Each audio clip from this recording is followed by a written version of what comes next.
Today I'm joined by Dr. Rishi Chopra, Harvard-trained, board-certified dermatologist. He's helped countless patients basically help the inside match the outside. It's not about making the patient more beautiful or more harmonious. We're definitely not trying to make them more symmetrical, but it's about inspiring confidence. And that's kind of how I approach aesthetics. Often people think it's a superficial field. I actually think it's the opposite. I believe in natural looking results. I believe in building collagen. That's your brand, really. Yeah. If you look at our waiting room, if anybody looks like they've had work done, we haven't done a great job, right? That's the goal. So if you keep filling under a huge tablecloth, you're gonna have these bloated balloon-like faces, and that's when people need to get their filler removed and they're just not looking like themselves. Following trends, and you were bringing up social media. I'd say half my practice is dispelling myths. So social media is great, right? Our patients are coming in educated. There's great information out there, but there's a lot of misinformation. I think the final frontier when it comes to aesthetics is gonna be two things. It's gonna be kind of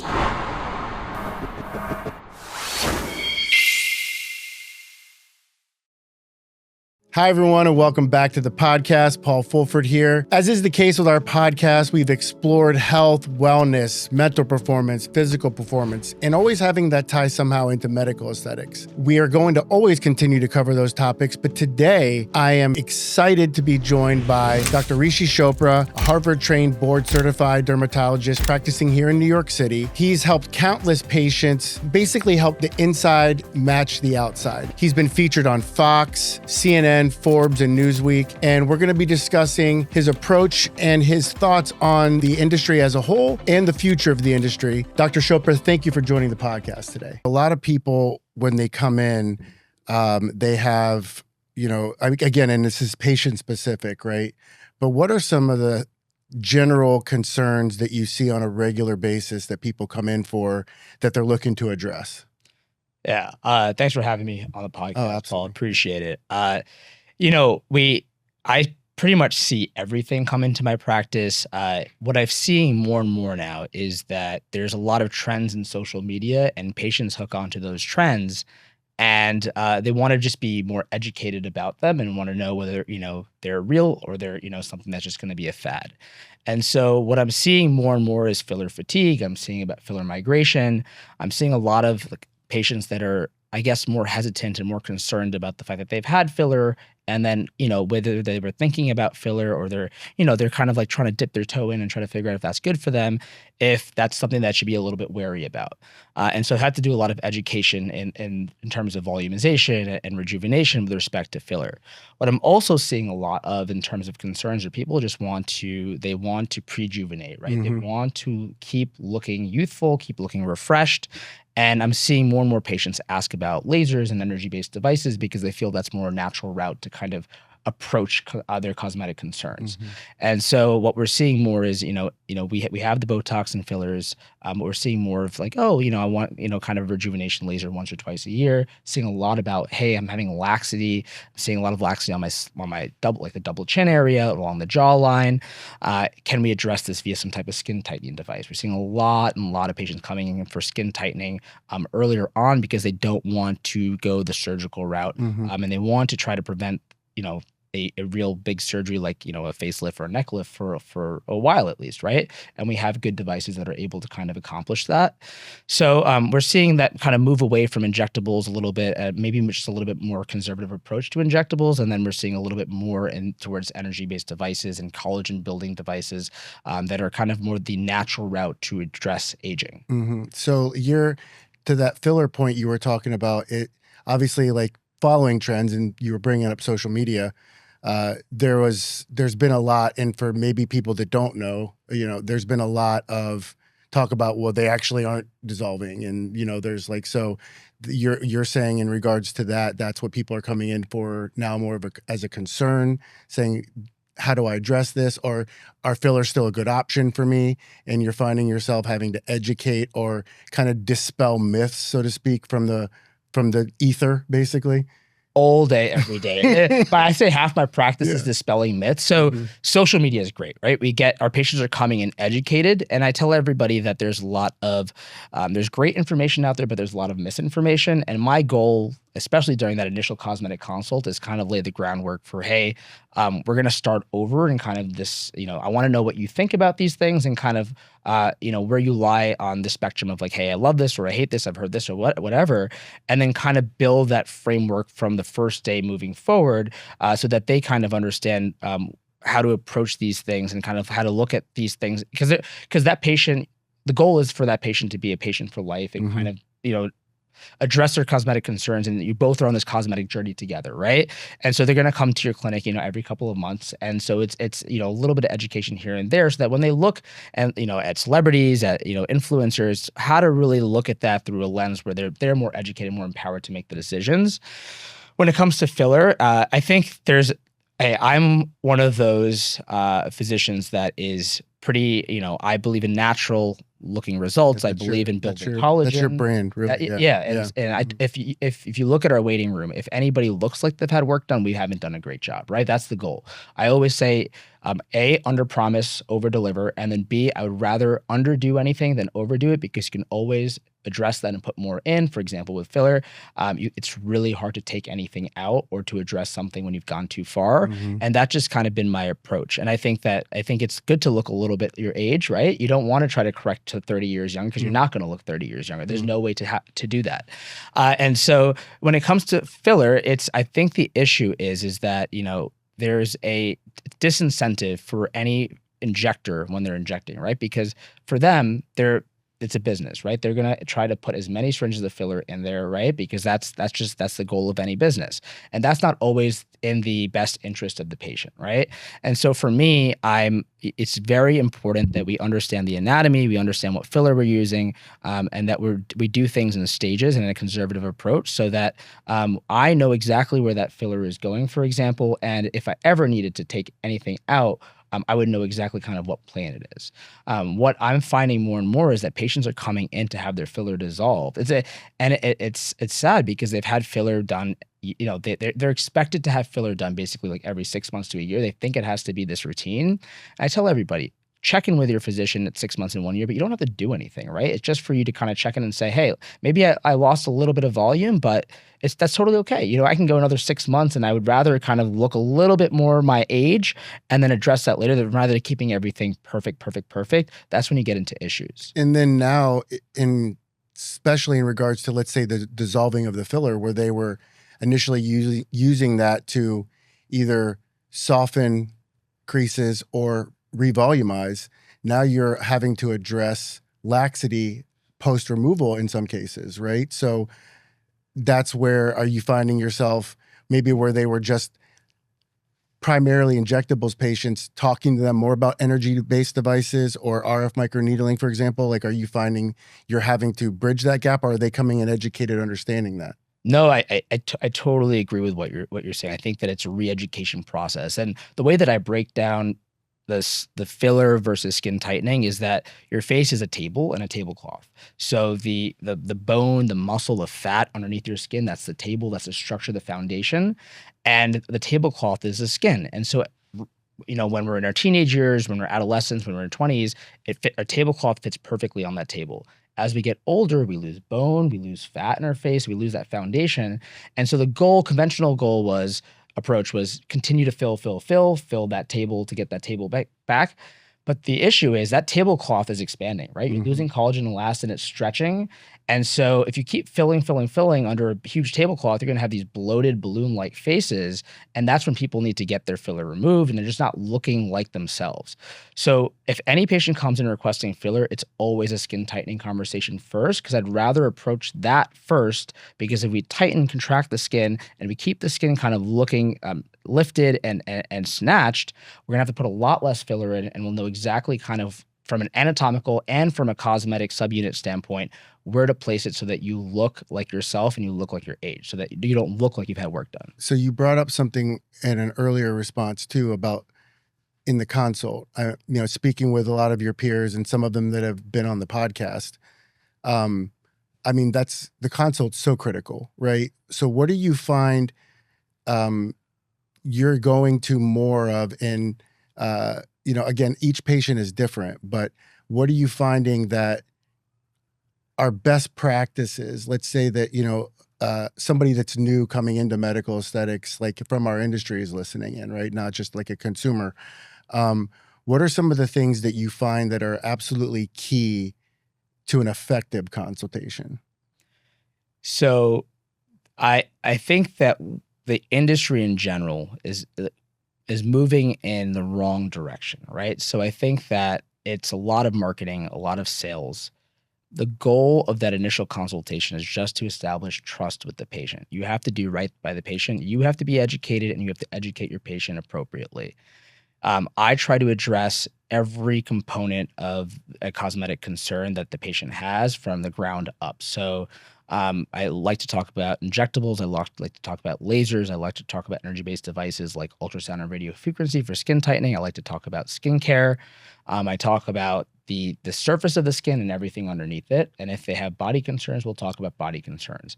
The goal is just to educate. Even if I don't have that device or don't offer anything, I still educate the patient as to what the best treatment for them is, because the patient should be your patient for life. And it's not about trying to sell the patient or market something. It's about educating them, because they're going to come back to you because they trust you. And I tell that to everybody is this, don't worry about whether this patient's going to come back for their first treatment.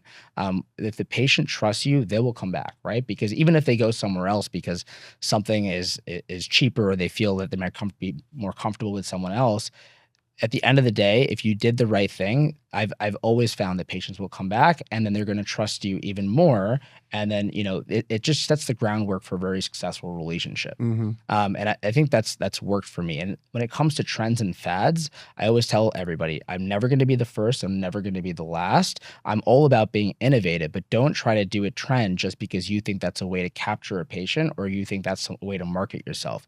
Because you may get into trouble because that's not something that may work, may have complications, it may not be FDA cleared or approved, and I think it just builds more of credibility when you're not chasing fads. Patients should want to come to you because of that the work speaks for itself, and for me, I think it's word of mouth. I think that word of mouth is the most important thing that brings patients through the door. Well, social media is basically digital word of mouth, right? And people image craft with that. But you're exactly right. I mean, I would say it still holds true prior to the digital age, right? Somebody that has gotten a result that they know that person and they're like, wow, you look great.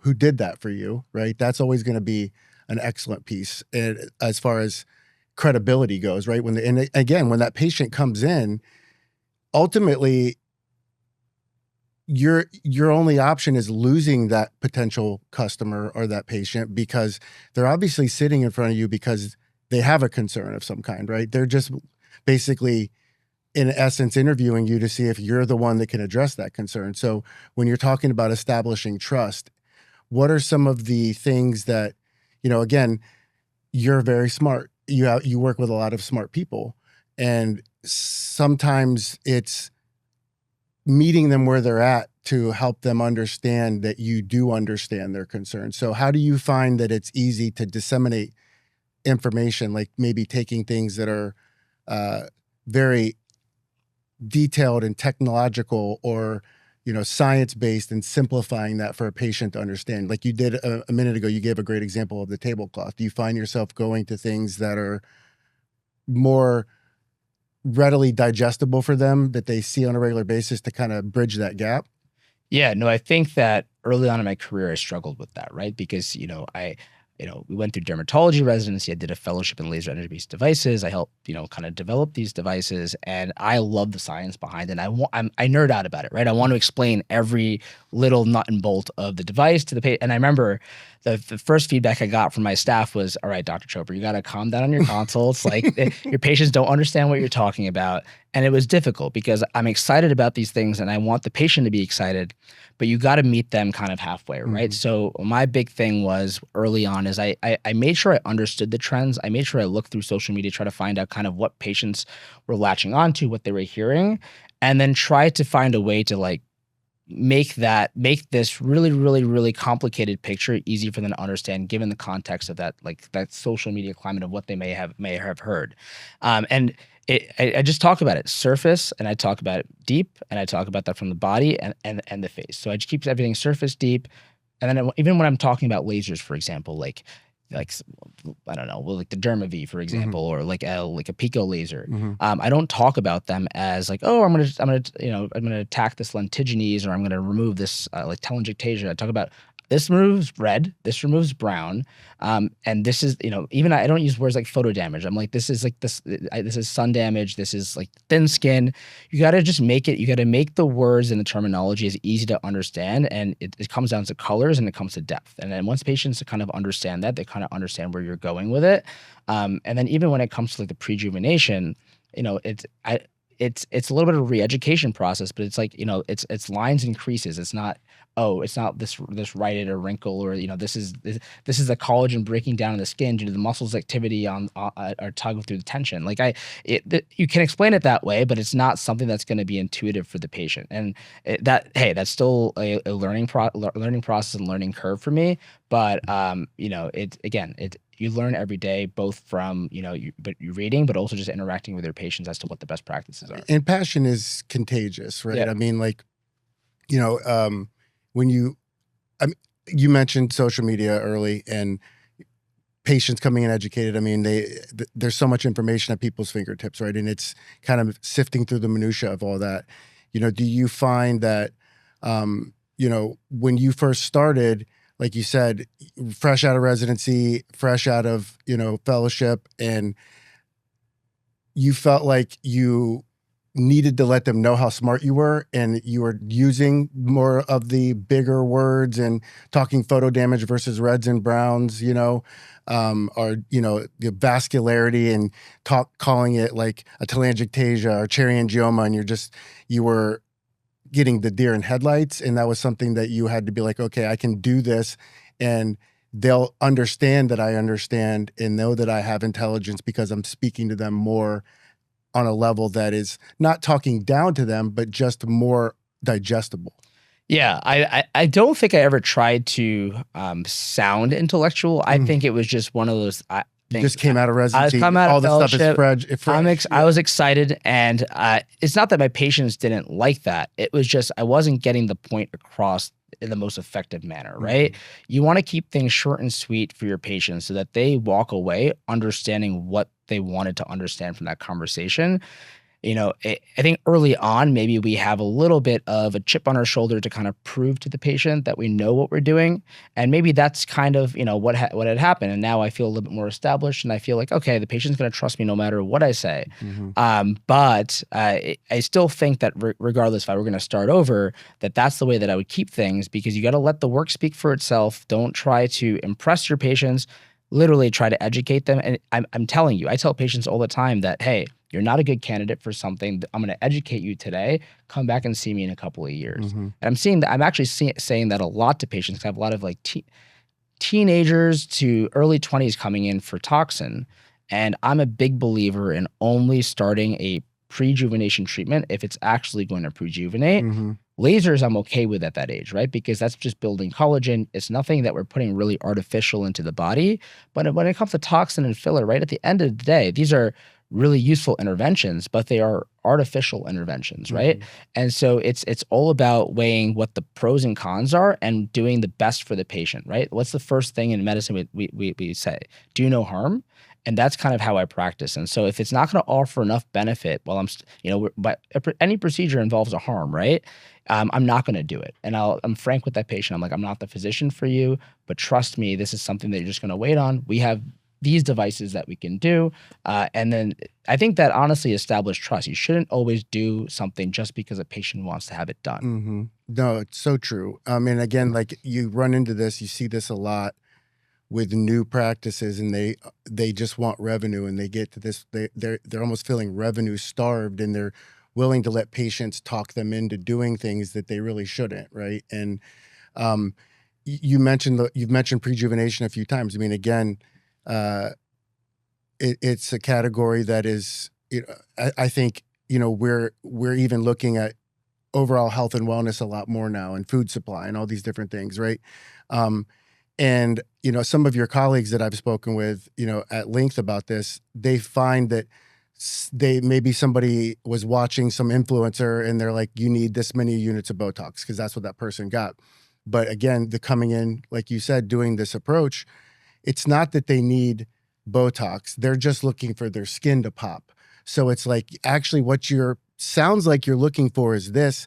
Let me steer you towards the thulium or the ultra, because that's like something that is, one, going to maybe be a less expensive option, so to speak, than all this injectables you're talking about. But two, it's going to give you what you want. And it's starting us out, creating a healthy canvas for the future, right? And I'm sure you talk more about the differences between medical grade skincare versus what you can buy over the counter. Right.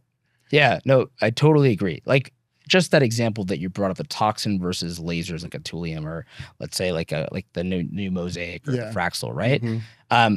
When we talk about wrinkles, for example, if you really, really break down what a wrinkle is, and we're going to get a little bit technical here, right? Let's go. And so it's essentially, we have the same muscles as teenagers, as young adults that we do when we're older. Why do these muscles help develop wrinkles or create wrinkles, right? It's because of the loss of collagen, right? It's because the collagen and elastin in our skin breaks down, so that foundation and structure breaks down, so that the constant tugging by that muscle creates a crease, creates a wrinkle, and sometimes it becomes permanent, right? And that's the one that's really hard to get rid of. And so we put toxin in as a preventative measure to make that wrinkle from getting worse, but we're not really attacking the root of the problem. The root of the problem is we lost collagen and elastin, and our skin is broken down. If you start lasers and energy-based devices, in the early 20s, and you do that yearly or do that twice a year, the goal is that you keep enough collagen there. They don't have to put toxin in. Maybe you don't have to put as much toxin in. And so you're creating a more natural canvas for that patient, so that we do the least amount of artificial interventions that we possibly need to do to keep a good result. And like, that's my goal, is kind of re-educate patients early on that, hey, let's move away from this conversation and talk about something that's going to just make your skin healthier. And that's kind of actually my practice is moving more into like wellness and health, because I realize that, aesthetics is just one component of that. It's all tied together.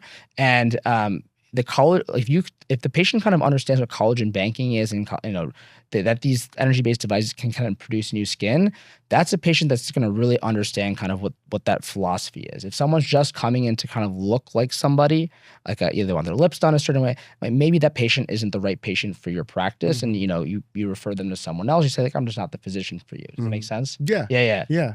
No, and again, I think that's knowing yourself, right? I mean, and that's one of the things that,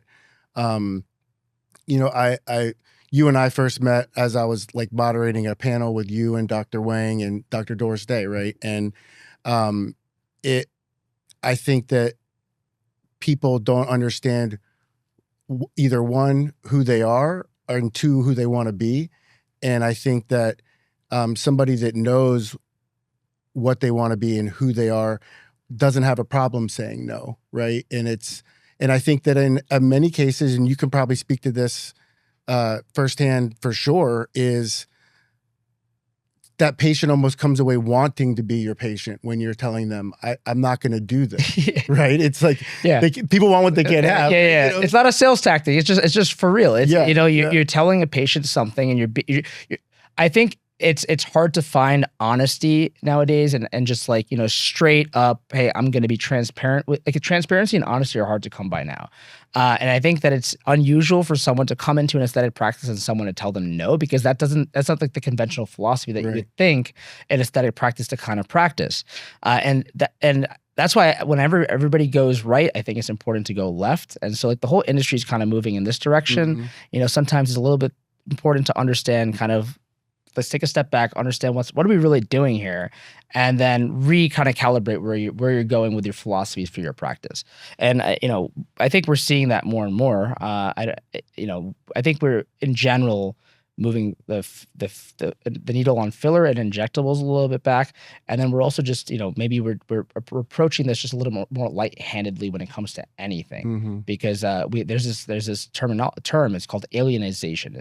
So people's faces are starting to look almost alien-like, right? Because they're constantly getting filled. They're trying to approach some kind of social media aesthetic or trend that was like buccal fat removal, whatever the trend of. Now the trend is like it's like undetectable filler.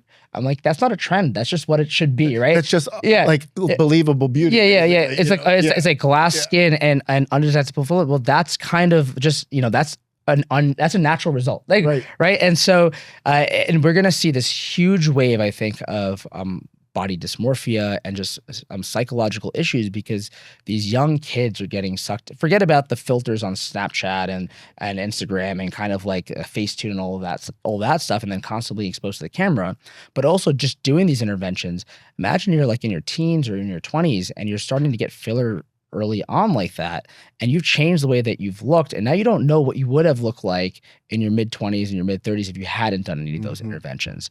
And early on when we were doing injectables, we were kind of trying to recreate the standard beautiful Caucasian face. What we've learned more and more is that every ethnicity has a different proportion, that we highlight certain features in different ethnicities. When we use lasers and energy-based devices, the settings are a little bit different and our goals are a little bit different.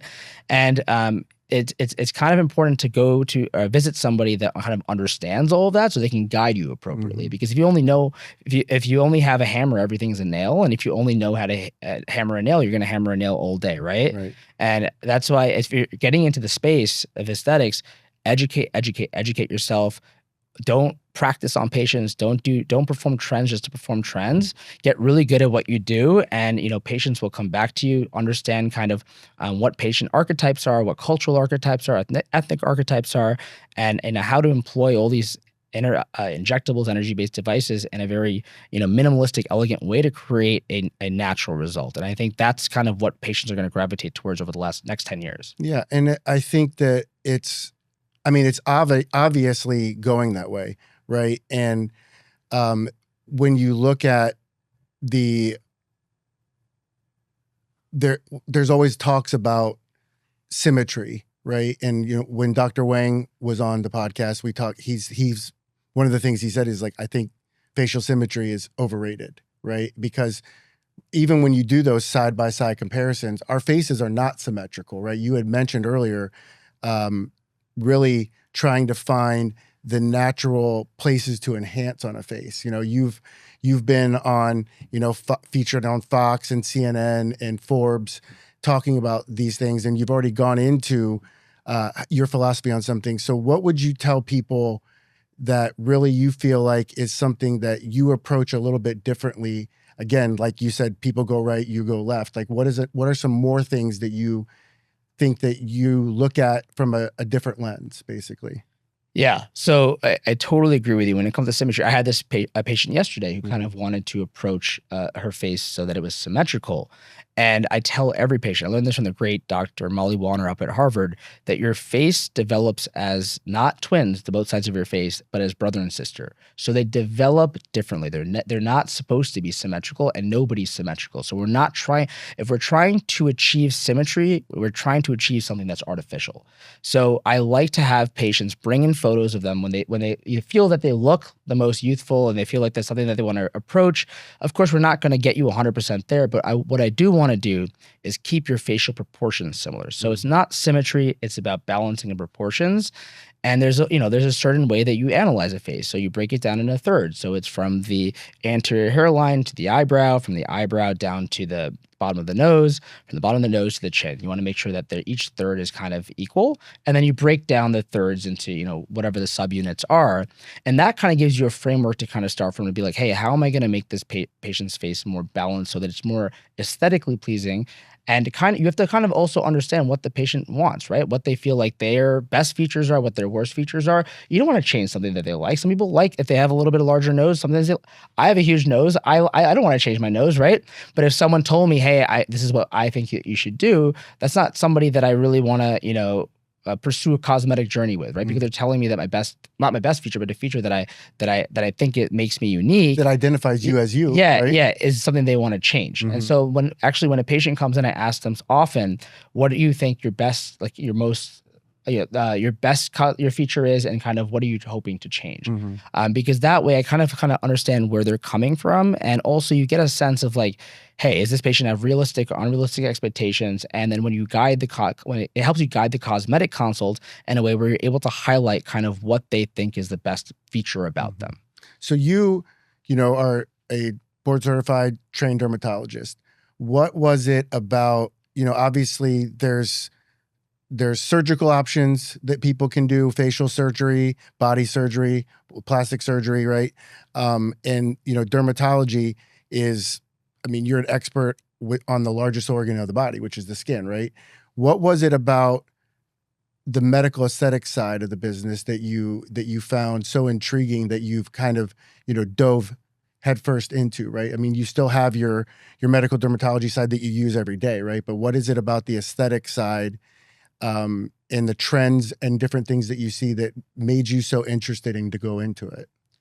It's a good question. So I went to medical school to be a neurosurgeon. So Really? yeah. So I did That's what you started out. I did a 1 year master's in neurophysiology. Did like glial brain cancer research. Thought I was going to be a neurosurgeon, and went to medical school. Hated the operating room. And what I really felt that what I felt in med school was that I love the science of neurology, and I love the practice of neurosurgery. But like I love talking to patients. My patients, if I was a neurosurgeon, would be all on the operating table under anesthesia, and the outcomes are pretty dismal when it comes to neurosurgery. And I felt like that wasn't a good personality fit for me. What drew me to dermatology and then eventually I had no idea that I even want to be a dermatologist. I don't know how I became a cosmetic dermatologist, but what drew me here was that it's one of the most innovative fields, and the innovations happening every day, both in the lab, but also in your clinic, right? You're constantly finding new ways to approach aesthetics. And what's amazing is that not only do you understand it, but the patient can see it. And it's not about making the patient more beautiful or more harmonious or more, we're definitely not trying to make them more symmetrical, but it's about inspiring confidence. And like it really, really, really, it's all about making that patient feel better about themselves, feel happier. And that's kind of how I approach aesthetics. I think there's a huge superficial aspect to it. And, often people think it's a superficial field. I actually think it's the opposite. Really helping people that are not, they may be feeling a little bit down. They may be struggling with acne scars or hair loss or whatever it may be. And it may be something that's aesthetic, but there's really a evidence-based and science-based approach to kind of helping that patient improve on that concern, and at the same time making them look more, making them look a little bit better in the meantime, more youthful in the meantime. And what drew me specifically to cosmetics is I fell in love with lasers and energy-based devices. That's why I trained up with Rox Anderson up at Mass General, where they invented the first lasers in dermatology. They invented CoolSculpt there, Fraxel. They invented RF microneedling, the acne lasers, V-beam, Pico lasers, you name it. They basically Rox is on Mount Rushmore. Yeah. He's the first person you put on Mount Rushmore. First person of our business. Exactly. Yeah. And that was the best, most inspiring year of my life. I'm incredibly humbled to have had that experience. And it just brought out that nerd in me, right? And so that's how that was my first foray into cosmetics. It was the nerd in me that was like, oh my God, I get to fire lasers on at people. the skin. Yeah, laser beam. No, literally, the picosecond laser fires the energy of the city of Boston within 1/1,000,000th of a second at someone's skin, right? And they hardly feel it. It's like it's insane. It causes a shockwave in the skin that breaks up that pigment. So that nerd in me got me into cosmetics, and then what I found kind of incidentally or afterwards is that I love the patients. Like I'm rejuvenated by going to work. Like my cup is never empty. And that's kind of what I love about aesthetics is like, it's like, it's a lot of examining someone's skin and understanding kind of what the harmonious elements will be. But at the end of the day, we're just making people happy. Right. And it's just so cool. Like that, we honestly have the best job in the world. Yeah. I similarly, right? Like I had somebody trying to get me into this side of this industry for a long time. And, I was doing something prior to this before I got into it. And I too thought this is so superficial, right? I thought it was all about just looks and beauty. And as I got into the space more and I realized how much of it is the psychological, and that, my passion always has been helping people, whatever it was that I was doing, right? Whether it's, patients that we get to help, right? Customers like you that I get to work with, people that I work with. I'm a huge device nerd at heart. Which I would appreciate about you. But it's really, I think, the aspect of, that this is my medium that I get to help people with, right? And I think that physicians tend to gravitate towards that also state of feeling, because why else would you read 20,000 page textbooks, and sacrifice and all the different things that you do, unless you wanted to educate yourself to help people, right? Exactly. And with that also, I find that, being on this, the primarily the manufacturer side of the business, we always find that you see, there's you brought up a lot of different modalities, and we'll get into some of these other devices here soon. But it's also trying to educate again, like you're trying to create outcomes, right? There's all this onus, and one of the biggest reasons for the start of this podcast is, people had been saying for years, because I had opinions on things, that I should talk about it, right? And one of the things I think is hard, again, dealing with social media, kind of all the things we've already spoken about full circle, is that I wanted to create a forum where it could be as unbiased as possible, people talking authentically about what works and without a skew, so to speak, right? Even when you look at the aesthetic industry awards, nobody does side-by-side comparisons. Nobody really takes time to look at, a YAG is not a YAG is not a YAG, right? They are the same wavelength, but how things work and how things deliver and how things, you talk about picosecond, right? There's a lot of difference in how these things work. So regarding all of that, right, somebody comes in and they're talking about a specific brand name because maybe another company is really good at marketing and they've done a good job to get it out there. How do you explain to them that, yes, that does that because it is that? However, if what you're looking for is this, I would recommend you do this. It's very generalized, but how do you, on a regular basis, deal with explaining why you're using what you're using in comparison to maybe what they came in with a preconceived notion of? It's a fantastic question, because that happens very often, and you're 100% correct when you say that the industry doesn't. They do a lot of research, but they don't necessarily do the best research when it comes to comparisons, right? Because there's not really any incentive for any company to do a head to head, because your device would be obsolete if you found out the wrong answer, right? And so our goal, especially we have greater than like maybe 40 to 50 lasers and energy based devices, is to be kind of the mecca of energy based devices in New York City, but also kind of the real experts and informed experts, because we have everything. We've selected these devices because they're the best at what they do, and patients come to us because they know that we don't skew in any particular direction, right? I'm going to pick a different device for every patient based on what I think is best for them, and that's how that's kind of our philosophy, is that everything is a tailored, customized, bespoke treatment. And the education process, even if they come in asking, for example, for like a Moxie, we don't have a Moxie. There's a lot of 1927s that are out there. We have a couple of them. We have the Clear and Brilliant. We have the Ultra. We have the Fraxel. And so I try to explain to patients that at the end of the day, it's the same wavelength. They're different brands, right? It's not the device, it's who operates the device as to the efficacy and the safety of that treatment. Right. Safety is a big piece, and consistency of outcome. Yeah. And I've seen, we see a lot of complications, because once people go somewhere and someone's maybe not highly trained and they have a complication, they'll come to us. I see a lot of complications because and this is another unfortunate aspect of the industry, is that the industry has kind of pushed this narrative that it's the device and it's the Moxie and it's the Fraxel, whatever it may be. But at the end of the day, it's the operator, right? As to whether you're going to get a safe and effective outcome. Yes, they're more powerful devices than other devices. Some devices are a little bit different.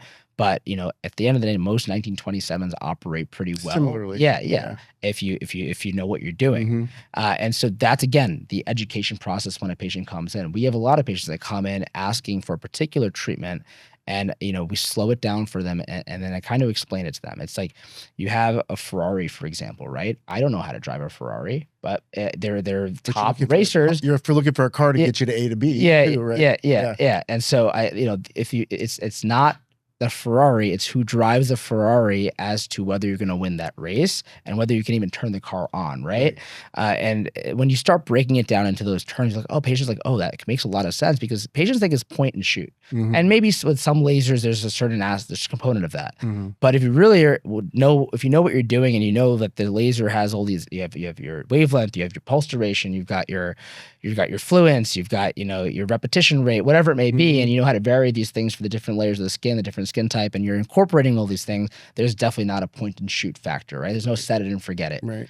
Which is when I talk about laser hair removal, for example, it is one of the most complicated and hardest to do safely procedures in skin of color, but it's like the med spa boom, right? And I'm seeing so many complications, so many from laser hair removal because everybody thinks that it's a benign treatment until they get burned. Right. Until they get burned. Right. And I would argue that some of the other lasers that aren't in med spas are probably safer to be used in med spas under someone that maybe doesn't have a lot of experience.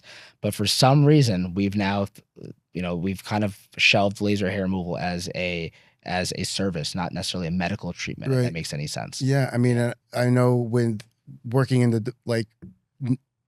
I've been blessed to get into more of even the development of the products now, right? And looking at that, right? Was interesting because laser hair removal has always been a backbone of an aesthetic practice, whether it's a med spa dermatology practice that's doing aesthetics, plastic surgery that's doing aesthetics. But as there was increases in speed and efficacy and safety with it, one of the things that Senator Lutronic noticed was a huge uptick with Clarity 2s because of that aspect of increasing the safety with even darker skin types, right? Because for those people that don't necessarily understand selective photothermolysis or what the target or the chromophore is for the laser, when you mention skin of color, but what the laser is basically seeking out is the target for absorption is melanin, right? For laser hair removal, and skin of color has more melanin in it, right? So it's how efficacious can you be to still give them an outcome, right? And I think one of the things that a good aesthetic device manufacturer can do is when they're talking about the subtle differences or the nuances to the product, it's when you look at like you mentioned Moxie, which Sciton is a great brand. Like there's by no means would I ever badmouth them. They make great devices, right? You look at that versus an Ultra, there is a difference. I'll stand on my manufacturer's soapbox for a second, right? The real main difference there is really a diode mimicking 1927 versus solid state 1927, right?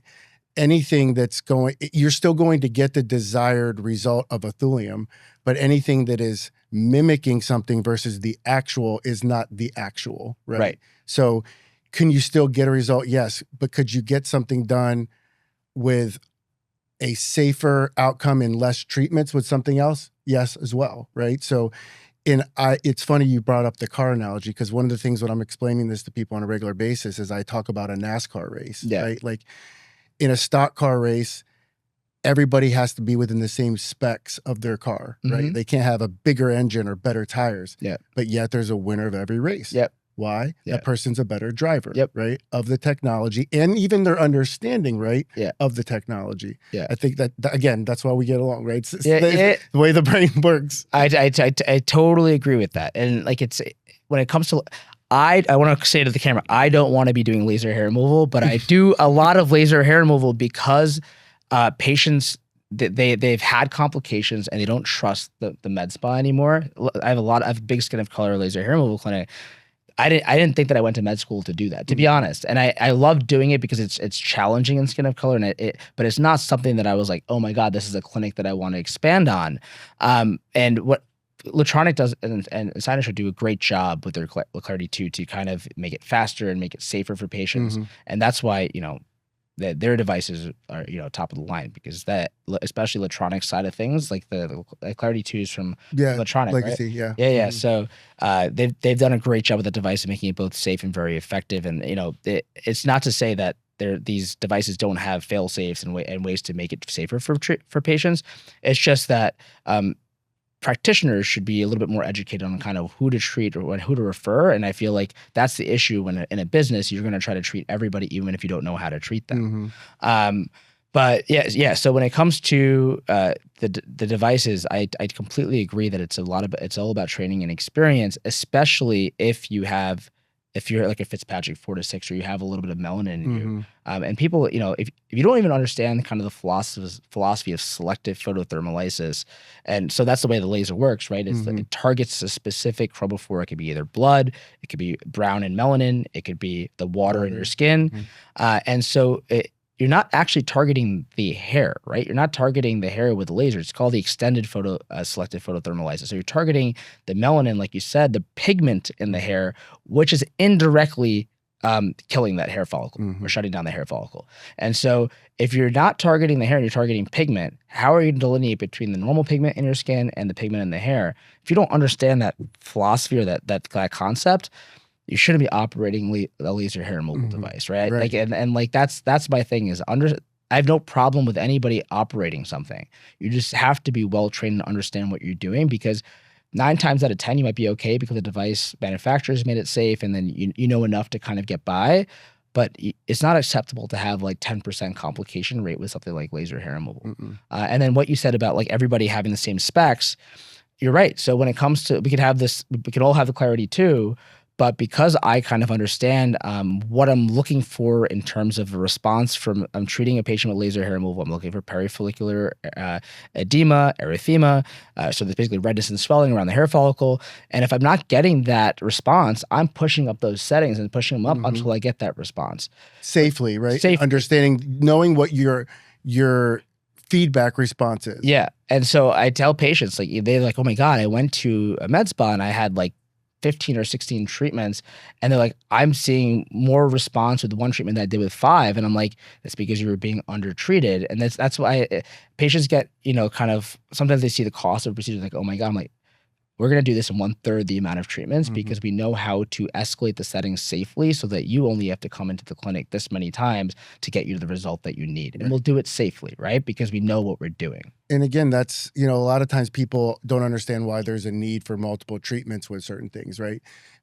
We're on laser hair removal, you have to catch it in the right phase. You want it to be an anagen phase, right? Yeah. With vascularity, you can technically average like a third, refill rate, 30% refill rate, because you didn't necessarily completely close off that vessel, right? Yeah. So some you will, some you won't, right? That's why, and again, because we're trying to do things as effective and safely as possible, because there's other things that can occur if you go outside the parameters, like you're mentioning, with issues with hair removal on darker skin types, or just not getting an outcome. Yeah, Rox always said he could do laser hair removal in 2 treatments. You might have a burn. Yeah, right. Yeah. So like we can remove the hair, but we might remove some skin too. Right. So, and that's the goal is, if you understand what you're doing, to get you just to that limit of having an issue without having any issues whatsoever. And I think that's what really makes a good laser surgeon, is like you understanding the skin, the laser, and that tissue, the device tissue interaction,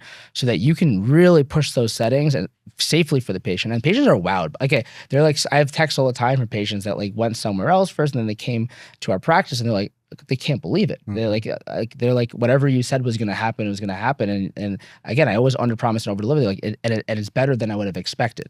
And that's cool for us, right? Because that means that like we get to implement our training and expertise in a way that's going to make patients kind of think, we're working a little bit of magic. A little bit of what we do it's kind of cool, right? If you think about it. So cool. Yeah. Like lasers are magic, right? Yeah. Like when you first see something, you're like how does that, I don't think now it's like in the mainstream when we talk about lasers, hair removal, whatever, like laser facials, but it really is like we're beaming light at a patient, and we're removing something, improving something, and safely, Mhm. like with that much energy. Like the Yeah. city of Boston, it's kind of Yeah, crazy. it's that's a great Yeah, analogy, yeah. to talk about. And again, it is. I think the ones like you that love it, and you can feel the passion. Like it was like the same thing the first time, like when I was training on lasers, how to use them and learn how to do things correctly. Um, you're almost become like the ones that love it become like that kid in a candy store. Like the first time you see what it can do, right? Again, especially with vascularity, because a lot of times that can be immediate. Like I remember the first time I chart over a cherry angioma, I was like, oh, I love these. Yeah. And like the first time I trained on doing tattoo removal and seeing how that worked, right? Yeah. And then it's just this, I mean, you get to make effective change. And I honestly became ambidextrous because of lasers. Oh yeah. Right? Because I found it naturally when I wanted to keep, instead of holding it like this, I always thought that if I held it like this, it's like I would get lazy hand like a pen, right? So I always wanted to hold it like this to stay perpendicular. And then when I was going to the other side of the face, my natural inclination was to pass it to my other hand. Oh, wow. Right? So that I would go like this. So Yeah. I got better with both hands because of this industry. Oh, wow. Right? We've talked a lot about the aesthetic improvement of the business, but what are some of the health benefits of doing these aesthetic procedures? There is a blending now of the wellness space into aesthetics as well, but what are some of the health benefits of some of the treatments we do in aesthetics that people can receive? One of my favorite subjects to talk about, because yes, we could talk about the whole wellness part of it. We can get into that, but the one thing that I really want to stress upon, which I think is really cool, and I think it's going to inspire a lot of further research and development, is that my mentor, Dr. Matthew Avram up at Harvard, he published a paper February 2023, I believe, so about 2 years ago, and he found that non-ablative laser like a 1550 or 1927, that'll be, like your Fraxels, your Ultra, your Moxies, Mosaic, Myria, whatever it may be, they can reduce your skin cancer risk by 50%. So and that's great. And we know that lasers can treat skin cancer, potentially prevent skin cancer. But this is very, very new because it reduces your skin cancer risk by 50%. And it's showing us that it's, yes, we have this cosmetic result on the skin, but we're actually improving the medical health of the skin, right? We're removing those neoplastic cells or preventing those neoplastic or cancer cells from burgeoning and spreading. And now they're thinking of furthering that research for other cancers that have kind of like the same type of lining as like an epidermis or skin. So that could be like your urological cancers, esophageal cancers, mouth cancers, that type of thing. And so that's really exciting that, these lasers can now be repurposed kind of for like actual medical indications. But that just shows you that we don't really understand 100% of what's going on here, because we have to really understand, like, things are moving in the positive direction in that the medical health of the skin. But besides, we've only picked up on the cancer signal. We haven't picked up on any of the other signals yet. So I think that we're going to flesh that out and find out that perhaps we have these genes being reprogrammed in the skin. And, there's much more to the skin than just lines and wrinkles and like sun damage, right? There's a lot. There's integrity of the skin. There's the elasticity of the skin. There's people they can look really old and tired, or they can look really refreshed and glowing, but we don't really know what causes that glow, right? So there's a lot, I think, that's going to be fleshed out with respect to lasers in that arena. And then the other thing that we're seeing now from a wellness perspective is this whole body contouring, GLPs, right? Yes, and I was going to go there. Oh yeah, you go ahead. Okay, yes, no, because yes. we're seeing. I would say about 50% of my patients are on an incretin, like, and whether that's prescribed directly from the manufacturer or through a compounding pharmacy, which I think we're gonna see a lot less of that because of the new laws. But your patients are going to be on it, right? Because patients want to look their best, and if you have an aesthetic practice, there's going to be a higher probability that your patients are going to be on one of these. So it's really important to understand what they do. And so I tell my patients, if you're going to start any of these medications, come and see me for a consult, because I want to make sure that you're educated on kind of what's happening here, because it not only reduces your caloric intake, but you lose fat and muscle. Yeah. And so it's important that you understand that if you lose fat in your face, you may require filler later, but you may require skin tightening because your skin becomes more lax. And we found that not only are you getting dermal laxity, but you're getting subdermal laxity. So under the skin, that's like because of the fat being removed. And so I tell patients that we should start potentially like a skin tightening regimen. And as they're going on the GLP. As they're going on the GLP. Yeah. I initially started doing filler while they were on the GLP, but what I found was that they metabolize the filler a lot more quickly, and I ended up having to put more in. So I only put filler in if they understand that, hey, you may metabolize this, but you're still gonna, at least you can like look a little bit like yourself while you're losing weight. Or I'll just say, hey, let's just wait. We'll do the tightening right now, but I want to make sure that we'll fill afterwards because I don't want you to catabolize it. And then I also want to make sure that they're on a good plan for nutrition, because you have to keep that protein intake up. We're finding more and more as you lose that muscle that we're recommending, like the AccuFit, for example, right. Muscle stimulation devices to ensure that we don't lose that tone or strength of that muscle. Correct. Which I'll tell you, I'll say this. So I was on a GLP because I gained a little bit of weight, and I was on a GLP, and I wanted to see a little bit about I didn't really want to do it, but I wanted to see what my patients were on and how it would affect my body. So I did it for like 2 months or so, and it really did affect my muscle tone. It affected my muscle tone. You have fatigue, and you have to be really, really careful about ensuring that you go to the gym, you work out, and you're eating whatever your protein intake should be of the day, because you'll lose muscle like that. And all the things that I counsel patients on, happened. And so it's really I don't think that I would be as a proponent of ensuring that you consult with somebody that can kind of help you through at least the aesthetic aspect of that, until I was on it. And I'm like, oh my God, if I didn't know any better, I could have looked much more gaunt. I could have lost a lot of muscle. And so it's kind of interesting. I think a lot of us in the aesthetic space, we try treatments just to feel what it would feel like. The first time I ever did a non-ablative laser on my face was like 2 years after I'd been doing non-ablative laser every day. I'm like, don't worry about it. Doesn't hurt. Like it hurts, man. Like it hurts, and I know that us men, we don't take pain really well. There's a reason why we don't have babies. Yeah. We don't have babies. We don't have a 1 week of our month that's absolutely awful, because we wouldn't go to work. We would literally sit in bed all day. I tell everybody, I see this every day. Men can't handle pain. We just can't handle pain. But if I didn't experience that, I was just counseling patients as to like, hey, it's nothing. Don't worry about it. Now I'm like, hey, if you want to curse at me, if you want to kick at me when we do this procedure, totally okay. I understand. But it's a way to empathize with patients. And similar with the GLP, it's like, I kind of understand what you're going through here. Just come for a consult. We don't have to do anything if you don't want to, but I'm always here now if you feel like you're going to need any of these services. Yep. I mean, part of how I was raised, right, was my dad always said that, gave me the analogy, like, the general manager of a restaurant needs to know how to cook all the dishes in case the chef doesn't show up. Right. And for me, I always kind of preface it where I'm like, I'm a decent male patient, I'm still a male patient, right? But when going through these and experiencing these things, right, like, and understanding the differences, one of the things that I found, I want to come back to the whole GLP-1s and the muscle piece, but when we started adding the new like kind of Dyson situation that is on the tip of the Genius, right? I was somebody for RF microneedling that for comfort, I wanted numbing and Pronox, right? Because I wanted to be comfortable, right? I mean, I did continuous video of me getting with just numbing and the Zimmer attachment tip for the Genius, and it was night and day. Game changer.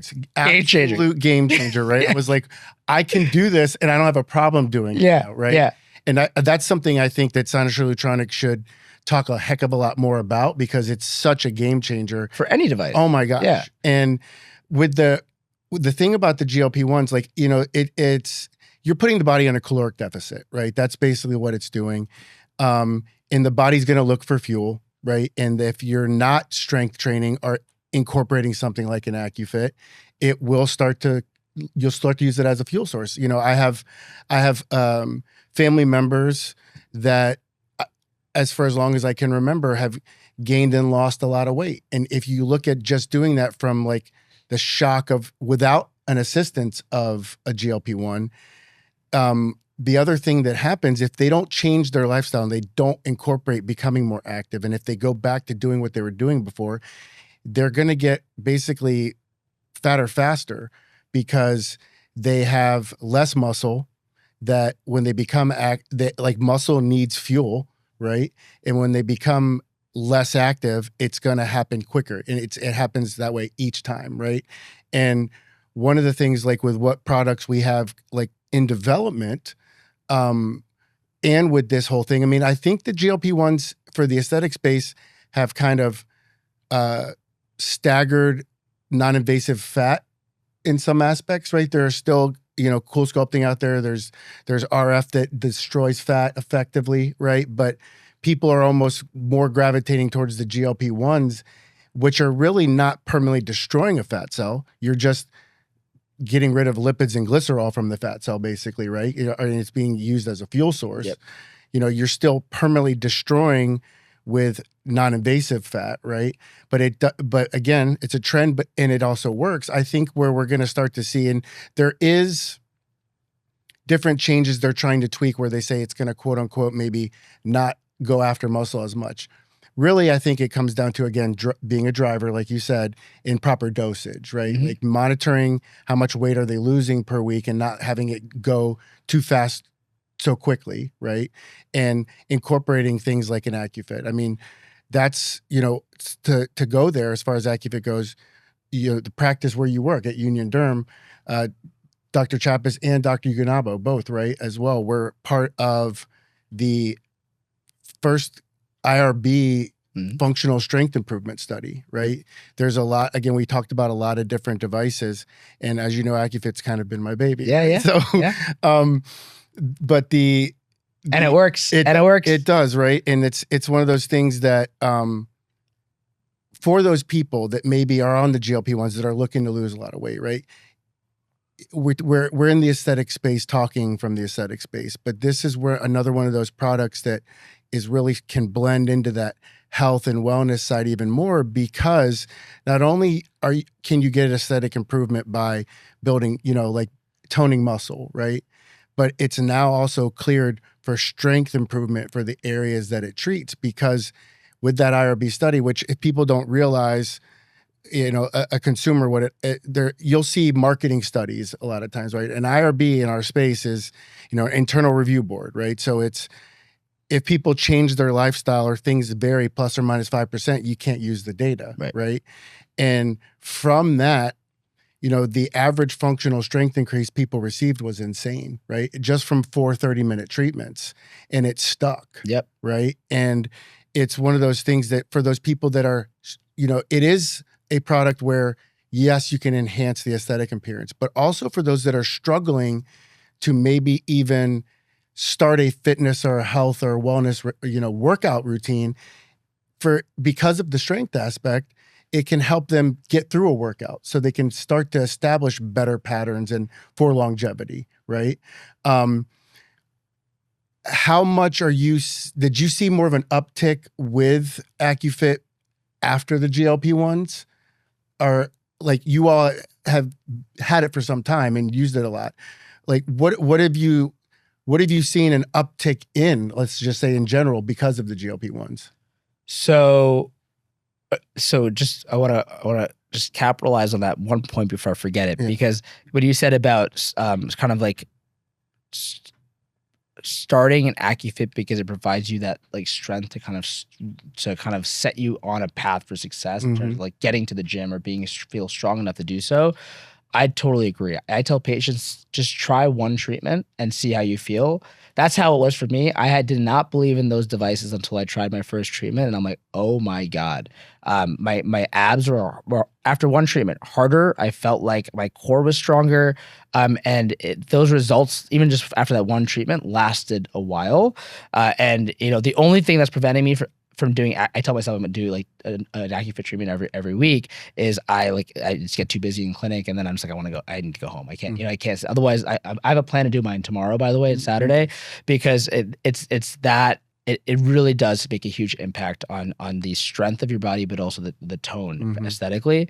But to your point with respect to GLPs, patients don't come. I don't think there's enough education out there, and I've actually talked to Eli Lilly about this, because I think that there has to be greater education for patients as to the aesthetic features that may change when they start a weight loss drug, because their faces start to look gaunt, their body starts to lose muscle and lose tone, and it's better to get ahead of it than to treat something after it happens.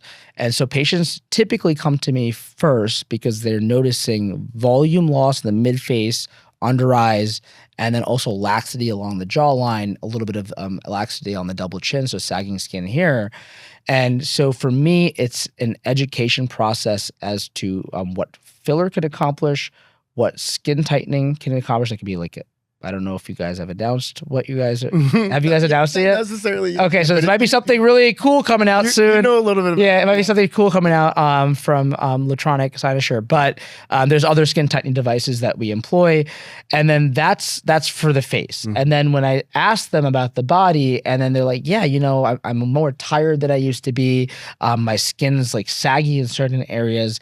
That's when I start to talk about the skin tightening, but then also the AccuFit. And I literally, this is what I do. I'll tell patients, okay, we're going to do some like a soft wave or thermage for skin tightening, but you know what? I just want you to try one AccuFit treatment, see how you do. Well, I'm just going to throw that in, because while they're numbing, they could just whatever for the face, they could try that AccuFit, right? It's a treatment that you could do very easily, and I would say 75 to 80% of patients do a regimen after that, because they're like, oh my God, I see a huge difference, and I feel stronger, and that's cool for me, right? Like the fact that the one treatment can kind of sell itself, and when I say sell, I mean that in terms of just improving itself, not from like a financial standpoint. That's why we do what we do, right? Just let the treatments, let the results speak for themselves. Right. Don't market anything, that's why, from the GLP standpoint, I wish there was more of a focus on educating patients onto what these benefits can be, because they have no idea. Right. No idea. Right. I've told you this. Like, Lutronic needs to make a better push. All these companies need to make a better push, because patients don't even they don't know these devices exist, but don't even know what the benefits can be, even if they do know they exist. So there's two components to that. That's definitely a focus for me right now, as far as educating the consumer, right? And that's another one of the things, because I've been in this space and been a part of really cool devices and seeing them come from inception to being brought to market. But that's one of the things that I feel like is less subjective about AccuFit, is that you tell the patient that you will see and feel your result by 2 weeks after the last treatment, right? And it's, if you're not starting with visible muscles, you're not promising them six-pack abs, right? But there will be a visual change that you can see, and you're going to feel better, though, right? You're going to feel stronger, like you said. You feel more sturdy on your feet. I mean, even this is why it opens and widens the gap for practices that have it, because technically speaking, anybody that walks through the door could benefit from it in some aspect, even if it's just improving quality of life, right? I live in Orlando, and I always tell people, like, I can see the Disney fireworks from my backyard, right? But I only say that because there's a lot of grandparents that wish they could get around the park with their grandkids, right? If they just treated two areas, their core and their glutes, because they're power centers, they can, right? Because it's just a functional part of the body that needs reinforcement, and they maybe don't have the gumption or the overall energy to do it, right? So, and then again, from a practice that is trying to get into aesthetics, it attracts more male patients to the business too, right? I mean, we've increased males doing this. You know, we talked about part of the reason why they are not great at doing it because the man cold situation. Right? Yeah, yeah. But Oh, the 100%. Like it's a real phenomenon. Yeah. And I joke about it every time I have a male. I'm like, you and me, brother, both of Yeah, us. Like that's it. And the only way a male, I would say not the only way, but 90% of the males that come into our practice, it's their girlfriend, significant other, wife that brings them in. That's it. They're not coming in by themselves. They're coming in because their significant other saw something and needs that treated. They have no idea. Right. And then they'll come back and they're like, I don't know what we did last time, but let's just do it because my wife set me back in. And so that's why I usually don't recommend painful treatments as the first treatment because they're never going to come back. Right. So the AccuFit is one of the ones that is not painful. Right. And it's a distractor too, right? It's very combo capable. Yeah, right? They're doing this and then they could get something else done. And I think that's what it does is it exposes them if you have other offerings in your practice, right? Like they might be more apt to do laser hair removal on their back or their neckline where they get ingrown hairs from their dress shirts or just wearing clothes, right? They might be more apt to doing revitalization treatments as long as it doesn't look like they're done and you're sitting there and you're educating them, right? With we've talked about some of this, but like with the different things that you get to be a part of from a research and from a study perspective, right? We've talked about the psychological aspects of this somewhat, but I'd like to talk more about that. You know, it's almost like, I mean, the body manifests always, right? It's almost like when you look at somebody's face, the creases kind of are an advertisement or like a billboard for what their general state of being is, right? If somebody has forehead creases and crow's feet, they generally, as far as an emotional perspective, is like they're smiling a lot or they're very expressive, right?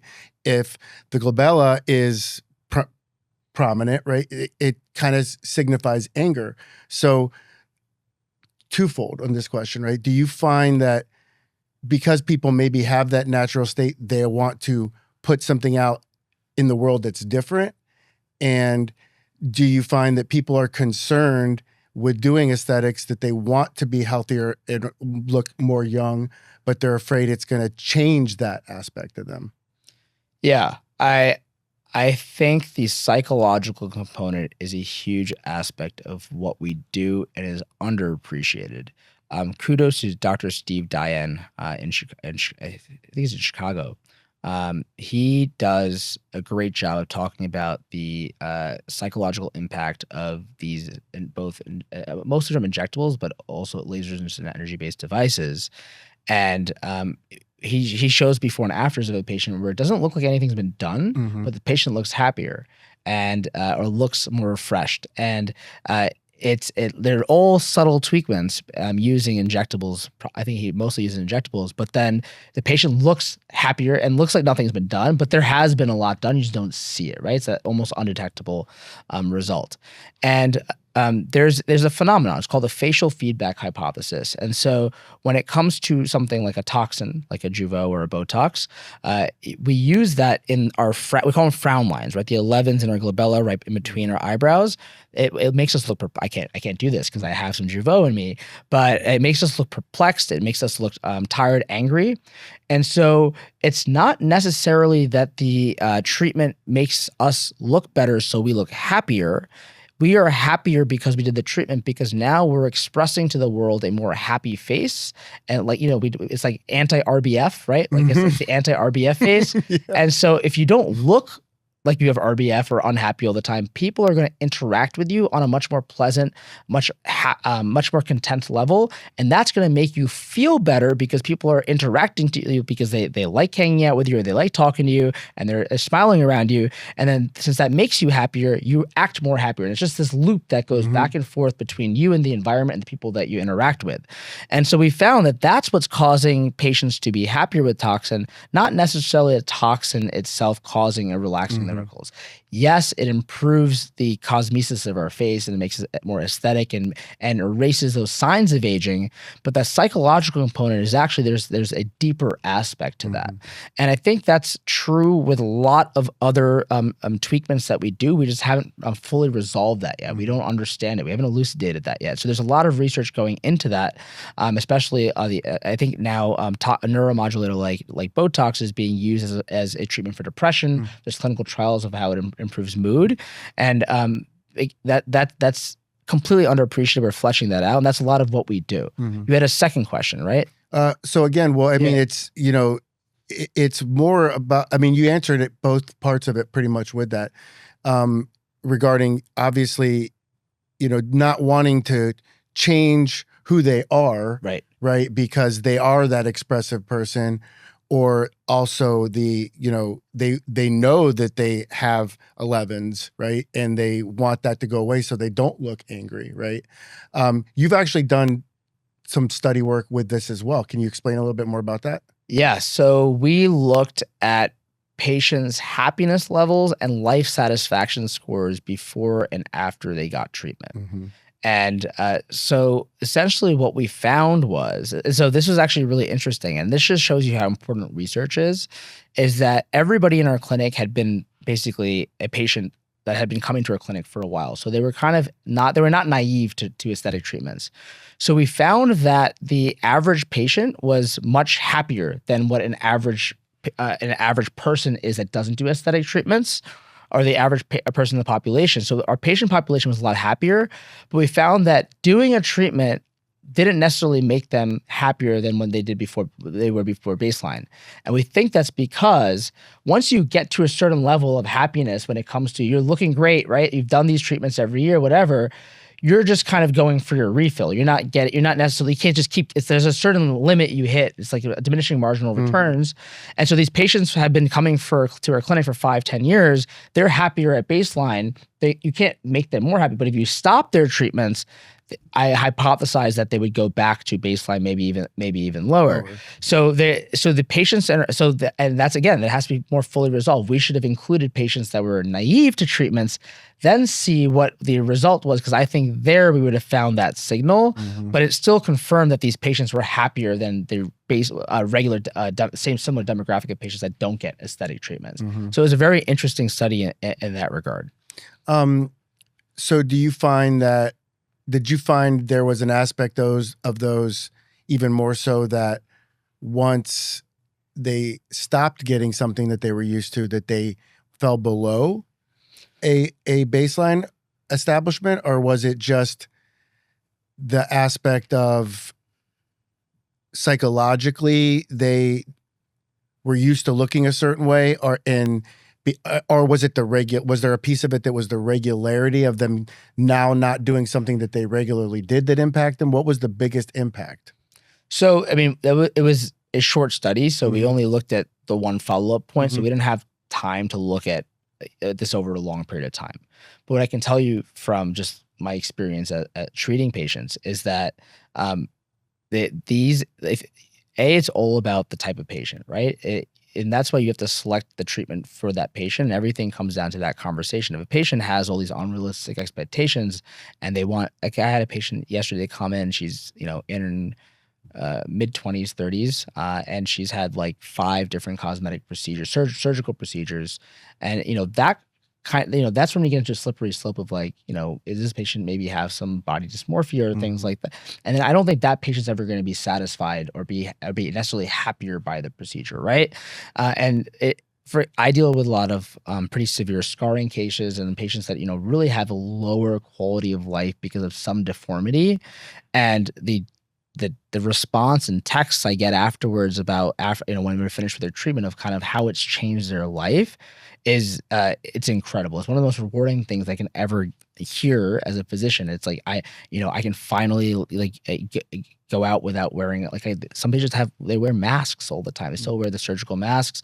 I got my first promotion at work. I couldn't have done this without you because, you know, it gave me the confidence back.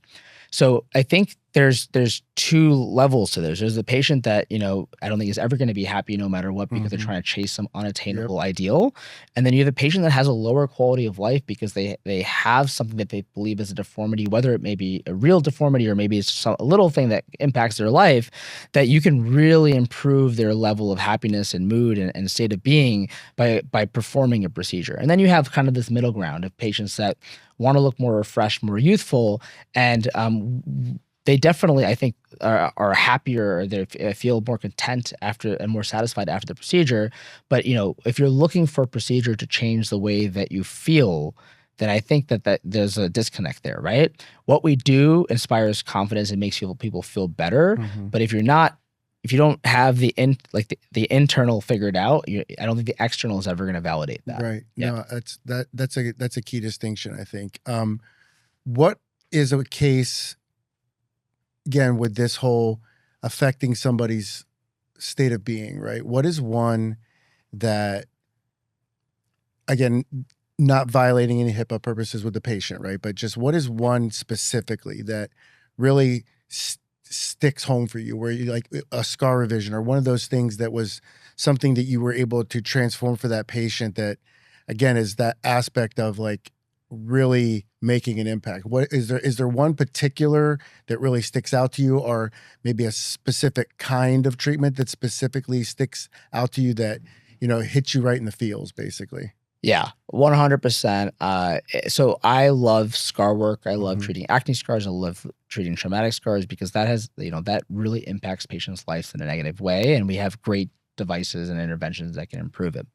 And so there was a patient that had kind of been in her practice for about 10 years. Okay. And so had undergone radiofrequency microneedling for acne. He had severe acne scarring of the cheeks and forehead, RF microneedling, Sculptra, fillers, subcision, laser, like everything that for 10 years, probably had spent tens of thousands of dollars on treatments, right? And there was improvement, right? But it wasn't kind of where and I think he kind of had plateaued and he thought that would kind of be the improvement. And, you know, we're just trying to kind of maintain things. And so I inherited him as a patient about a year ago. And it was coincidentally at the same time that we were one of the first practices to get the new 1550 laser that goes deep within the skin and basically deposits double the amount of energy as a Fraxel to build collagen. And so I'm like, all right, we have this new laser, and you know, you have pretty severe scarring. Let's just trial this. And it was, you know, I didn't know what would happen, but I knew that it was a great laser and that potentially it could provide him some benefit. And we did 3 treatments now, and his results are insane. He's one of those patients that would come back to the practice like every 2 or 3 weeks. Now I see him like once every 3 to 3 months, and he's incredibly happy. It's like his acne scars completely filled in. It's like he has new skin. It's like so that laser has, you know. Again, I'm not a big believer of anything until I've tried it, and I've tried it for a while, and I've had experience with it. And, you know, you can promise me anything under the sun. And like, that's why me and you get along. It's like, hey, does the math? And also is this clinically going to be acceptable and be safe for patients and you take off that way? So, what we found is that, yes, it's been a great laser, and it's literally changed this guy's life where he's able to do things that he never thought he was able to do because of that severity of acne scarring. And I think you can imagine like the really severe cases. I mean, they already suffered through having the acne, right? And the psychological things that it did to them and just not liking that. And then they have the residual of that scarring always behind, right? It's like, it's a twofold situation with acne patients. You know, the actual, especially if it's a cystic case where they had the big visible acne that they dealt with, right? And again, you know, there's the psychological aspect of it, but again, it's also, like you said, getting the inside, right? But sometimes, again, the outside needs to match the inside, right? Somebody has it figured out inside and they just want the outside to match the inside. And that's not a vanity thing. It's just they, you know, visibly seeing what they want to see, right? And so as far as, you know, innovations are maybe some things that excite you that are to come, right? Like, being a part of panels that you've been a part of, being a part of, scientist SABs, like scientific advisory boards, or even like going to meetings like controversies and working in the laser fellowship you have. What are some of the things that you feel like are going to be the next 10 years, right? We've got artificial intelligence. It's a big topic right now, right? What are some of the things that you see us advancing, or that you are excited about the advancement of as far as these treatments go? Yeah, I mean, there's a lot that's coming down the pipeline. I'm unsure of what I can probably speak about. Sure. Yeah, Yeah. there's, your company, Theoretically, your company has yeah. something coming down Yeah. the pipeline, but just trying to think of what I could so what's really cool now, and this is just the dermatologist in me, is that we have all these acne lasers, right? Mhm. We have the Aviclear, we have the Acure. Mhm. I think it's going to really transform our treatment paradigm for treating acne. Mhm. I think many people can understand how frustrating it can be to go to the dermatologist. Dermatologist like, all right, take these strips, use them for 2 months. If they don't work, we'll change the regimen. And when you have to do you have to do that treatment every day. And there's maybe there's a 30 to 50% chance that it works, and it's not going to completely cure your acne.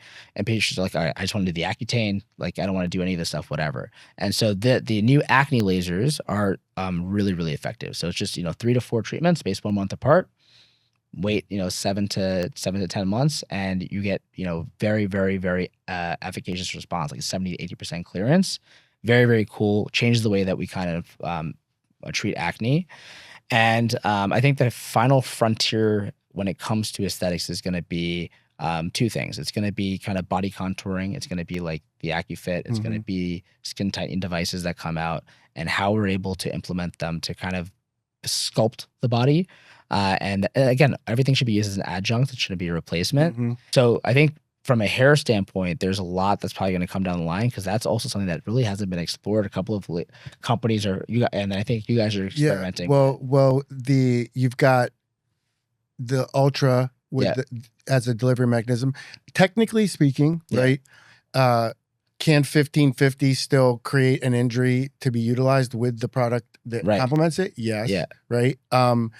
But I think one of the innovations regarding hair restoration is the care factor aspect, right? Where you've got, people that are utilizing, again, I think, we have to be careful talking about lasers as delivery mechanisms, but in essence, what you're doing is, like with the Ultra, for example, you're desiccating the scalp, right? You're at very gentle energies, like 3 millijoules, right? And it's basically creating an even injury that's making the scalp like a sponge, so that when you apply the topical of the care factor, it goes right to where it needs to go, right? Yeah. And if you look at PRP, no matter how many times you spin it in a centrifuge, how good your centrifuge is, 2 things really. 1, you're relying on that person's growth factor, right? And 2, there's growth factors in there that promote the growth of hair.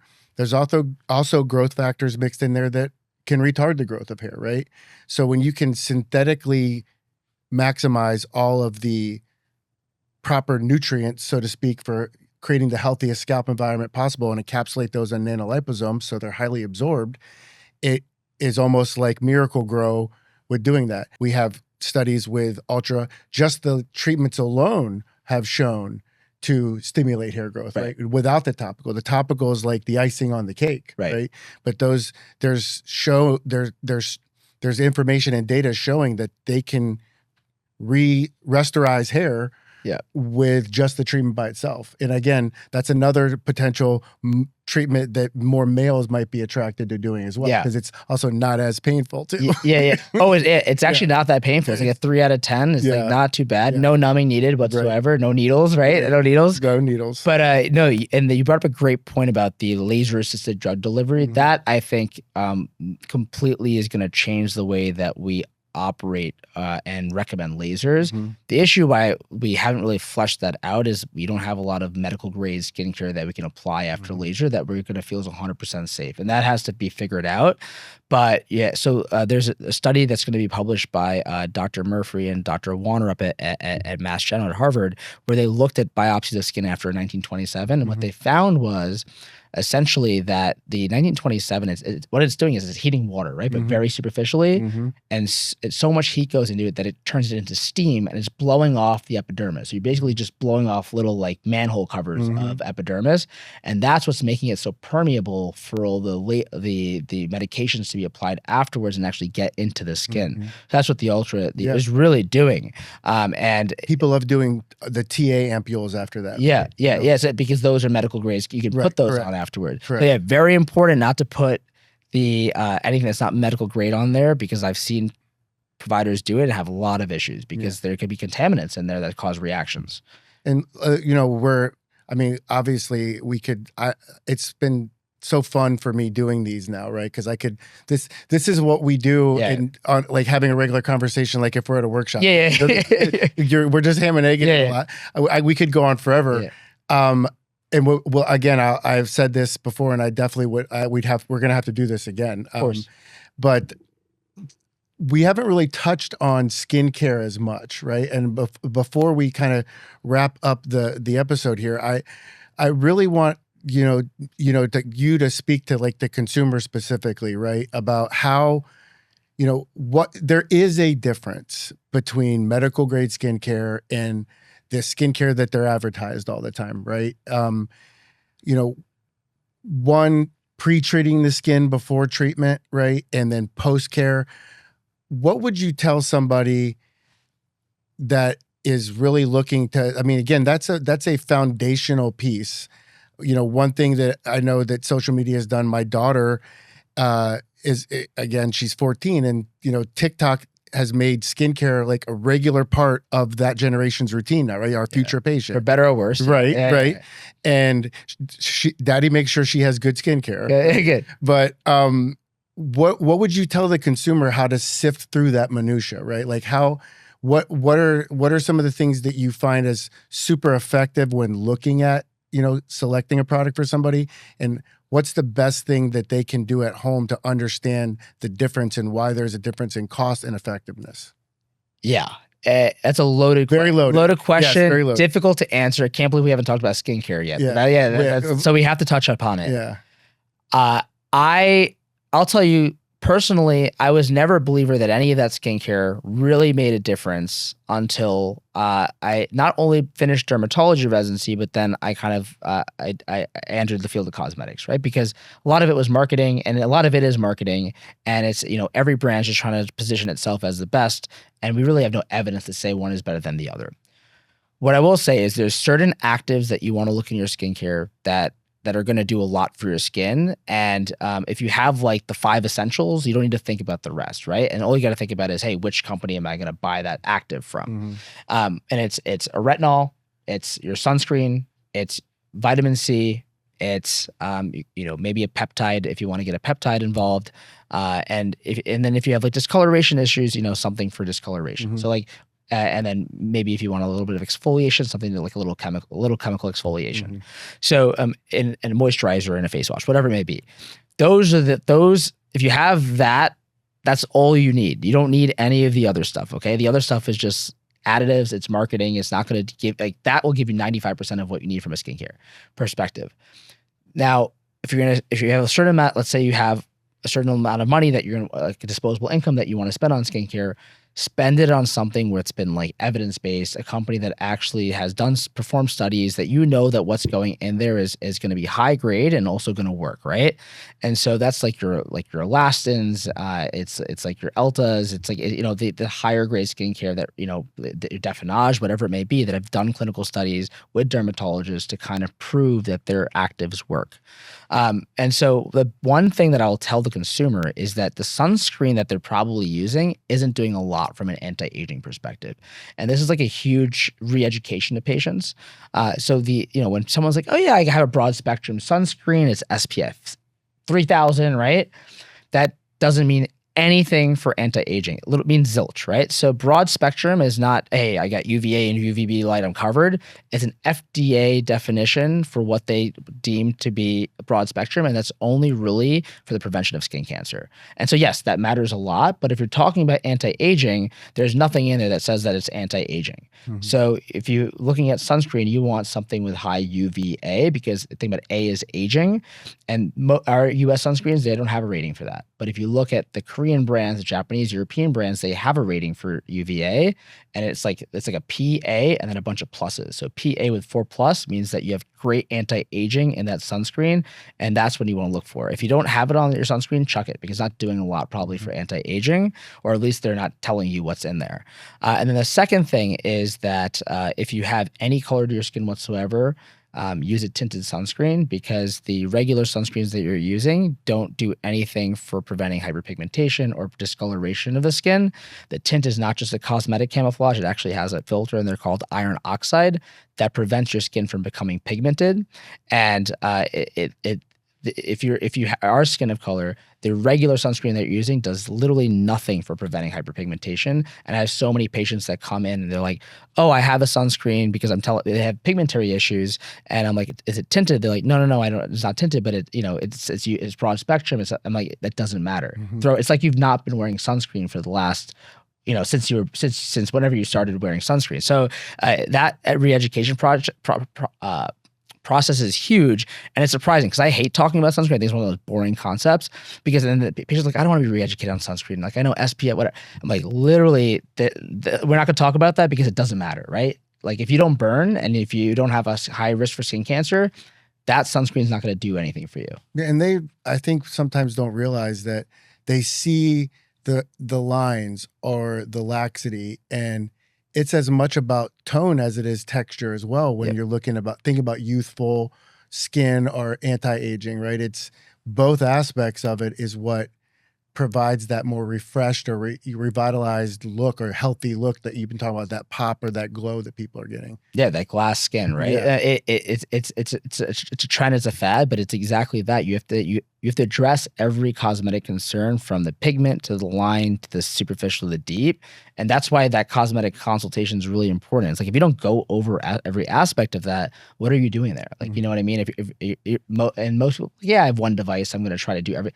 It's not about like getting one device and it's like, what is it? Jack of all trades, master of it's like none. you said, if you see everything as a hammer and nail, you're going to nail it. But it's a square peg, round hole, same thing, right? Yeah. Like, that's why you all have multiple modalities, because we have too many.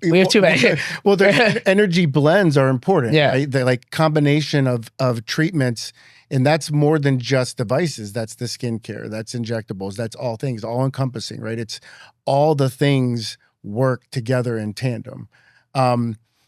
Where can people find you? Like on social media, and if there's somebody locally looking to come in for treatment, where can people find you? What is your social media, and where can they find you as far as in practice? Yeah, I mean, they could find me on Instagram. I primarily use Instagram, so it's at Rishi Chopra MD, and I have a TikTok. Don't really use it, and I practice in New York City, 58th and 5th, right below Central Park, and then also at Union Square downtown. So New York City-based practice. We do lasers, energy-based devices. We do injectables.